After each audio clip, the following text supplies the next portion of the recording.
আপনারা কি জানেন 2008 সালে যে ইউনেস্কো বাউল সঙ্গীতকে intangible cultural heritage of humanity স্বীকৃতি দিয়েছে? আমার এই দেশে বাউল শিল্পীর গলা ধরা মানে হচ্ছে বাংলার মাটির আত্মাকে শ্বাসরুদ্ধ করে মেরে ফেলা। সেই কাজটাই আপনারা আজকে করলেন। আপনারা কেন একজন বাউল শিল্পীকে গ্রেফতার করে নিয়ে যাবেন? সে কি অপরাধ করেছে? সে বলেছে ইতিমধ্যে তো মাজার ভাঙা হয়ে গেছে, আরও সামনে, এখন যেহেতু নির্বাচন চলছে এখন মাজার ভাঙছে না, কিন্তু সামনে এরকম ঘটনা ঘটতে পারে। সুতরাং আমরা স্বাধীনভাবে যাতে গান গাইতে পারি, যেই দল আমাদেরকে স্বাধীনভাবে সঙ্গীত চর্চা করতে দিবে আমরা তাদেরকে সাপোর্ট করব বা ভোট দিব। সেটা কি ধর্ম অবমাননার মধ্যে পড়ে? সেটা কি ধর্ম অবমাননা হয়ে গেছে? জামাত ইসলাম যেভাবে মব সৃষ্টি করছে বাংলাদেশে, ডক্টর ইউনুস সিটে বসে চুপচাপ দেখছে। সে দেখছে না, আমি ডক্টর ইউনুসকে বলবো সে হচ্ছে মব সৃষ্টিকারের প্রধান নায়ক, সে হচ্ছেন হিরো।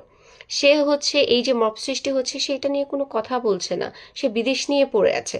অথচ জামাত ইসলাম কি করে যেখানে সেখানে যাকে পাচ্ছে তাকে ধরে ধরে মারতেছে, যা মনে চায় তাই করতেছে।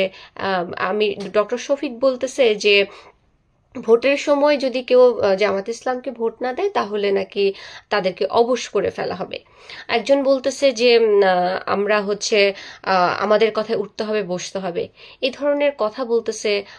মানুষ স্বাধীন, মানুষের যে মুক্ত মনা, আমরা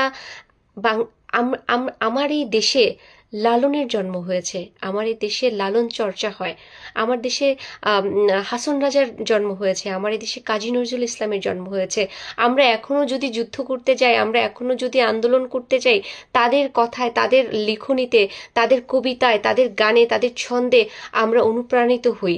আমরা তাদের তালে তালে আন্দোলনগুলো করি। এই যে 24-এর গণ অভ্যুত্থান, কাজী নজরুল ইসলামের প্রত্যেকটা বাক্য, প্রত্যেকটা কবিতা আমাদেরকে স্পৃহা জুগিয়েছে।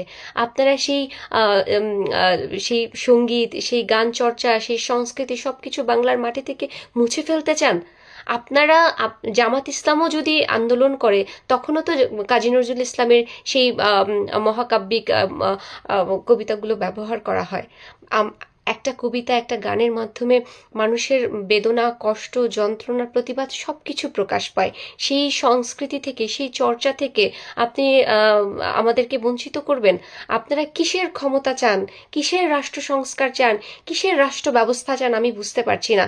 যে রাষ্ট্রে কোনো শিল্পী থাকবে না, যেখানে সংস্কৃতি থাকবে না, যেখানে গানের চর্চা থাকবে না, যেখানে শিল্পীরা অপমানিত হবে, সেই সেই বাংলাদেশ তো আমরা চাই না, আর সেই পার্টিকেও আমরা চাই না।